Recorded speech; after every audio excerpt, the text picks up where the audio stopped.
Hello दोस्तों, हम अध्ययन करेंगे कक्षा 10 की एनसीईआरटी भूगोल विषय के अंतर्गत इसके अध्याय 7 में। तो यहाँ पे विभिन्न परिवहन साधनों के बारे में हम चर्चा करेंगे, ठीक है, जिसको राष्ट्रीय अर्थव्यवस्था की जीवन रेखा भी कहा जाता है। तो परिवहन के साधन देखते हैं। सबसे पहले तो स्थल परिवहन में सड़क परिवहन, रेल परिवहन और पाइपलाइन के द्वारा भी चीज़ों का एक जगह से दूसरे जगह परिवहन किया जाता है, ठीक है। जल परिवहन में आंतरिक जल परिवहन, जो कि देश के अंदर ही अगर नदियों के द्वारा जल परिवहन किया जाता है। और दूसरा है समुद्री परिवहन, जो कि समुद्र में बड़े बड़े जहाज़ों के द्वारा एक देश से दूसरे देश में किसी वस्तु या व्यक्तियों का भी परिवहन जो किया जाता है, ठीक है। वायु परिवहन के अंतर्गत घरेलू विमान सेवाएं, अगर एक देश के अंदर एक जगह से दूसरे स्थान पर जाना हो तो सार्वजनिक प्राधिकरण या निजी विमान सेवा इनके द्वारा जाया जा सकता है।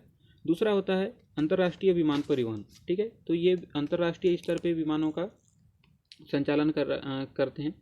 स्थल परिवहन देखें तो सड़क जो है पूरे भारत में 23 लाख किलोमीटर सड़क फैली हुई है। भारत में अगर देखें सड़कों की जो सक्षमता है उसे 6 भागों में विभाजित किया गया है, ठीक है।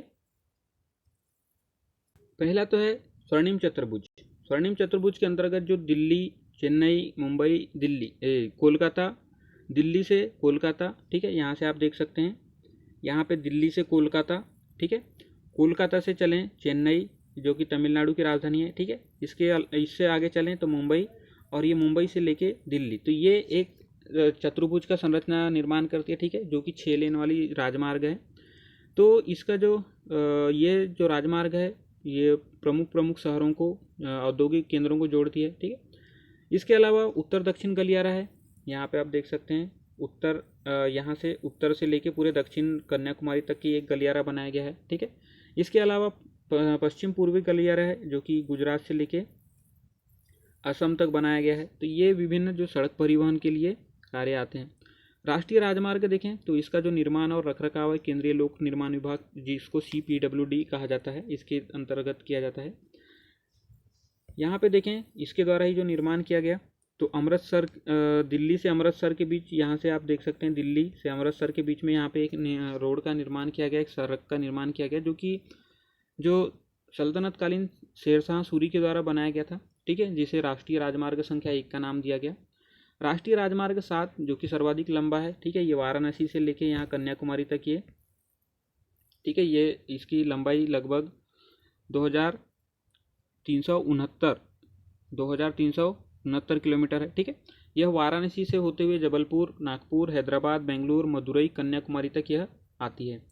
राष्ट्रीय राजमार्ग जो 8 है वो दिल्ली और मुंबई को आपस में जोड़ दिया है, ठीक है, यहाँ से दिल्ली और मुंबई को आपस में जोड़ देती है।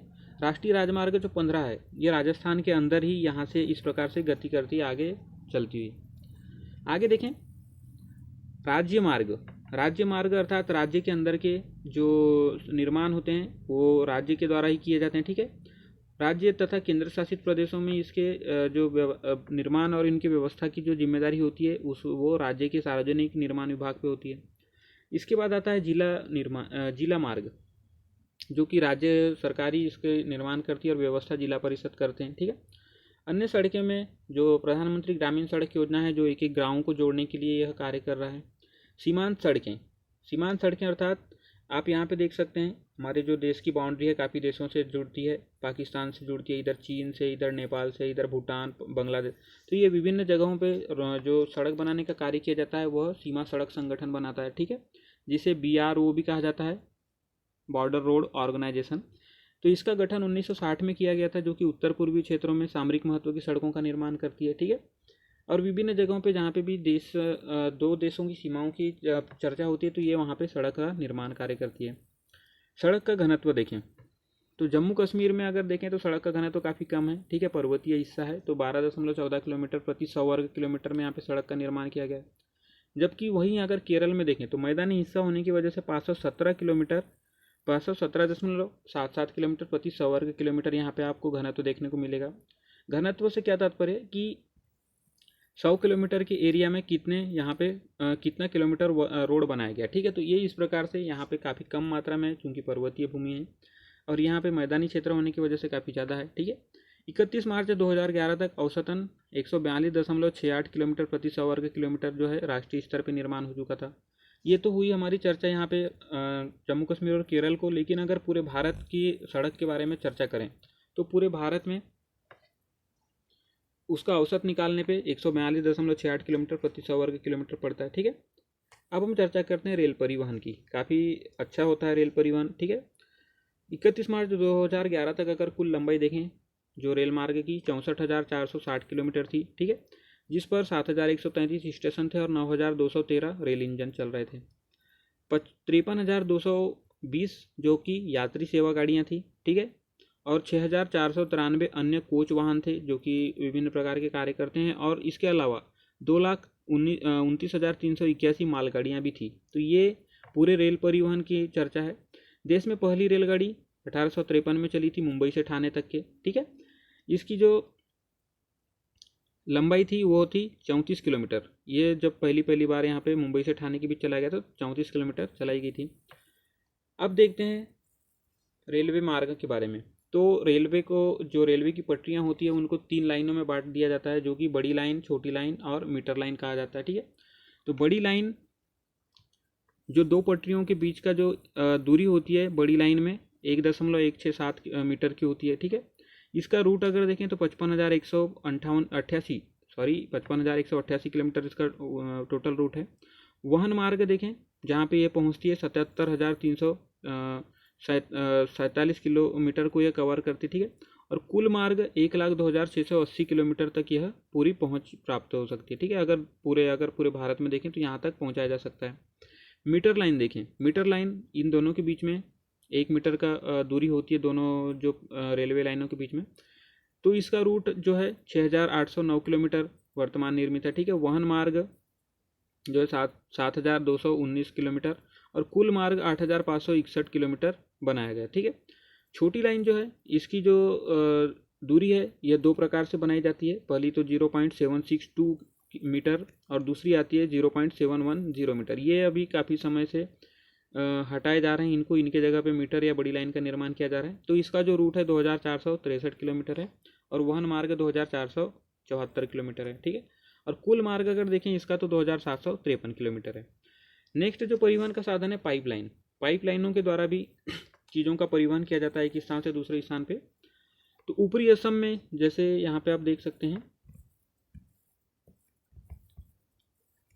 तो यहाँ असम में यहाँ से तेल जो उत्पन्न होता है इसको जो गुवाहाटी से बरौनी तक, जो बिहार में बरौनी वाला क्षेत्र है यहाँ, और इलाहाबाद आगे जो उत्तर प्रदेश के इलाहाबाद क्षेत्र तक पहुँचाने के लिए पाइपलाइन का उपयोग किया गया है। ठीक है, इसकी जो शाखा है बरौनी से राजबंद होकर हल्दिया तक भी पहुँचती है। बरौनी से यहाँ से हल्दिया पश्चिम बंगाल के जो हल्दिया तट तक यहाँ तक भी यह लाइन पहुँचती है। ठीक है, दूसरी जो है राजबंद से मौरीग्राम तथा गुवाहाटी, अर्थात एक देखा जा सकता है कि पाइपलाइनों के द्वारा काफ़ी दूर दूर तक तेल या गैस का परिवहन किया जा सकता है। गुजरात में सलाया वाले क्षेत्र में आप यहाँ देख सकते हैं, गुजरात में जो सलाया वाला क्षेत्र है इससे आगे चल के विरमगांव, मथुरा, दिल्ली और सोनीपत और पंजाब, तो ये इस क्षेत्र से होकर इस प्रकार से पंजाब क्षेत्र में पहुँचती है। ठीक है, इसकी जो दूसरी शाखा है वडोदरा के निकट कोयली में चक्सू व अन्य स्थानों को जोड़ती है। तो ठीक है, इस प्रकार से गुजरात का जो तेल है या गुजरात का जो प्राकृतिक गैस है देश के विभिन्न भागों में पहुंचाया जाता है। गुजरात के जो हजीरा से यहाँ से गुजरात के हजीरा से ही मध्य प्रदेश होते हुए उत्तर प्रदेश के जगदीशपुर नामक जगह पे ये भी पाइपलाइन के द्वारा जो पेट्रोलियम पदार्थ है वो परिवहन किया जाता है। और उसी की दूसरी शाखा राजस्थान में कोटा, उत्तर प्रदेश के शाहजहाँपुर, बरबला व अन्य स्थानों पे भी यहाँ पे राजस्थान तक भी पहुँचाई जाती है। तो इस प्रकार परिवहन जो है पाइपलाइन के द्वारा किया जाता है। ठीक है, आगे देखें तो जल परिवहन हमारे भारत देश में ज़्यादा उन्नत तो नहीं है परंतु फिर भी प्रयास किया जा रहा है। ठीक है, अंतर स्थलीय नौवाहन परिवहन जो है जो 14,500 किलोमीटर है, इसमें जो केवल 5,885 किलोमीटर जो रूट है वही केवल मशीनीकृत नौकाओं द्वारा तय होता है, बाकी अभी भी पुराने ज़माने की नौकाओं द्वारा तय किए जाते हैं। ठीक है, जो हल्दिया और इलाहाबाद का जो मार्ग है आप यहाँ देख सकते हैं। ठीक है, इलाहाबाद से लेके गंगा नदी के तंत्र के द्वारा इलाहाबाद हल्दिया तक का एक मार्ग है जो कि 1620 किलोमीटर लंबा है। ठीक है, यह नवगम्य मार्ग संख्या 1 कहलाता है। ठीक है, इसके अलावा हल्दिया से धुबरी, असम में हल्दिया से धुबरी तक की ब्रह्मपुत्र नदी से 891 किलोमीटर का जो जलमार्ग है यह नवगम्य जलमार्ग संख्या 2 कहलाता है। ठीक है, केरल में देखें तो यहाँ पे कोट्टापुरम से कोल्लम तक की चंपाकारा नहर बनाई गई है जो कि नौगम्य मार्ग 3 कहलाता है, यहाँ पे भी नौका की ये किया जाता है, ठीक है। चौथा है काकीनाडा तथा पुदुचेरी, यहाँ पे नहर के द्वारा इसे भी जोड़ दिया गया है। तो यहाँ पे यह कृष्णा नदी का विशेष विस्तार किया गया, 1078 किलोमीटर इसकी लंबाई है, जिसे राष्ट्रीय जलमार्ग 4 नाम दिया गया है। यहीं पे मातई पे और महानदी पे, ठीक है, डेल्टा ब्राह्मणी नदी और पूर्वी तटीय नहर के साथ साथ ब्राह्मणी नदी का विशेष विस्तार है, जिसमें 588 किलोमीटर यहाँ पे क्षेत्र में नहर का निर्माण किया गया है, जिसके राष्ट्रीय जलमार्ग 5 नाम दिया गया, ठीक है। इसके अलावा भी विभिन्न जगहों पे जहाँ छोटी छोटी नदियाँ आपस में जुड़ती है, मांडवी, जुआरी, कंबर, जुआ, सुंदरवन, बराक, केरल का पश्चिम और कुछ ऐसी नदियाँ हैं जहाँ पे ये सारे कार्य किए जा रहे हैं, ठीक है। आगे देखें, अब देखते हैं समुद्री पत्तन। पत्तन का व्यापार में महत्वपूर्ण स्थान रहता है, चाहे स्वदेशी व्यापार हो या विदेशी व्यापार, और विदेशी व्यापार में तो काफ़ी भी महत्वपूर्ण। और भारत के परिदृश्य में देखें तो व्यापार के लिए, क्योंकि भारत की जो तटीय सीमा रेखा है 7516.6 किलोमीटर, तो काफ़ी ज़्यादा मात्रा में यहाँ पे देखने को मिलता है, ठीक है।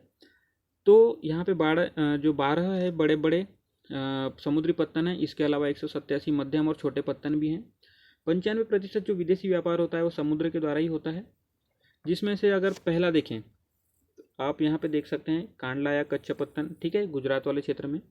मुंबई में भी है जवाहरलाल नेहरू, जिसे नावा सेवा के भी नाम से जाना जाता है, ठीक है। गोवा में मारमा गोवा नामक एक समुद्री पत्तन है, जहाँ पे 50% लौह अयस्क यहाँ से जापान जाता है, ठीक है। कर्नाटक में न्यू मैंगलोर समुद्री पत्तन है, ये भी काफ़ी महत्वपूर्ण है। केरल में कोच्चि पत्तन है, ठीक है। इसके अलावा तमिलनाडु में तूतीकोरिन पत्तन प्राकृतिक पोताश्रय है। यह कोच्चि पत्तन जो है प्राकृतिक पोताश्रय, तूतीकोरिन जो है यह भी प्राकृतिक पोताश्रय है, ठीक है।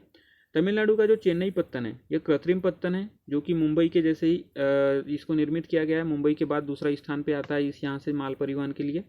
विशाखापट्टनम में, जो कि आंध्र प्रदेश में है विशाखापट्टनम, तो यह स्थल से घिरा है, गहरा व सुरक्षित बंदरगाह है, ठीक है। इसके अलावा ओडिशा में पारादीप नामक बंदरगाह है, और अंत में कोलकाता का जो हल्दिया बंदरगाह, ये काफ़ी प्रसिद्ध बंदरगाह हैं, ठीक है। तो इस प्रकार से ये जो प्रमुख पत्तन हैं ये विभिन्न विदेशी व्यापार के लिए काफ़ी महत्वपूर्ण स्थान रखते हैं। वायु परिवहन की बात करें तो बहुत सारे जो क्षेत्र हैं भारत में, विभिन्न राजधानियां हैं, वहाँ पे वायु परिवहन के लिए हवाई मार्ग का निर्माण किया गया, ठीक है। तो अगर शुरुआत देखें तो 1953 में वायु परिवहन का राष्ट्रीयकरण किया गया भारत में। संचार सेवाओं के बारे में चर्चा करें तो बड़े शहरों और नगरों में जो डाक संचार होती है उसके लिए दक्षिण डाक मार्ग बनाए गए हैं, ठीक है। इन्हें राजधानी मार्ग, मेट्रो चैनल, ग्रीन चैनल, व्यापार चैनल, भारी चैनल तथा दस्तावेज चैनल के भी नाम से जाना जाता है। अर्थात डाक सेवाओं को काफ़ी तेजी गति प्रदान करने के लिए विभिन्न प्रकार के कार्य किए गए हैं, ठीक है। मार्च 2010 तक भारत में 54.8 लाख मोबाइल कनेक्शन थे। मोबाइलों का काफ़ी ज़्यादा मात्रा में उपयोग होना शुरू हो चुका है। अंतर्राष्ट्रीय व्यापार की बात करें तो 2010-11 में निर्यात में वृद्धि वाली जो वस्तुएं थी, कृषि से संबंधित उत्पाद में 9.9% की वृद्धि हुई। अर्थात पहले जो माल जो निर्यात किया जाता था उसमें 9.9% ज़्यादा मात्रा में उसको निर्यात किया गया। खनिज और अयस्क में 4% ज़्यादा मात्रा में निर्यात किया गया। रत्न और जवाहरात 14.7% ज़्यादा निर्यात किया गया। इसके अलावा जो पेट्रोलियम उत्पाद है, कोयला सहित, तो इसे भी 16.8% आदि निर्यात किया गया। आयातित वस्तुओं में देखें तो हम पेट्रोलियम और पेट्रोलियम पदार्थ या पेट्रोलियम उत्पाद का आयात करते हैं, जिसमें 28% की वृद्धि देखने को मिली। बढ़ती जनसंख्या के कारण से हमें पेट्रोलियम पदार्थ का ज़्यादा से ज़्यादा मात्रा में हमें आयात करना पड़ता है। बहुमूल्य रत्न, इसका हमने आयात किया, 9.4% की वृद्धि देखने को मिली। इसमें कोयला कोक तथा कोयले से जो निर्मित चीज़ें हैं, कोयला वाली जो चीज़ें हैं जिनसे हमें ऊर्जा के लिए उपयोग किया जाता है, तो 2.7% में इसमें भी वृद्धि हुई। मशीनरी चीज़ों की वृद्धि हुई 12.56%, ठीक है। अब आते हैं पर्यटन के बारे में। तो पर्यटन भी एक व्यापार के रूप में उभर रहा है धीरे धीरे। 2009 की अपेक्षा 2010 में पर्यटन में भी 11.8% की वृद्धि हुई, ठीक है, जिससे कि 64,889 करोड़ रुपए का जो निवेश हमें प्राप्त हुआ। तो ये रही हमारी चर्चा राष्ट्रीय अर्थव्यवस्था की जीवन रेखा, परिवहन और व्यापार के बारे में। तो दोस्तों, अगर आपको जानकारी पसंद आई है तो इसे शेयर कीजिए। धन्यवाद।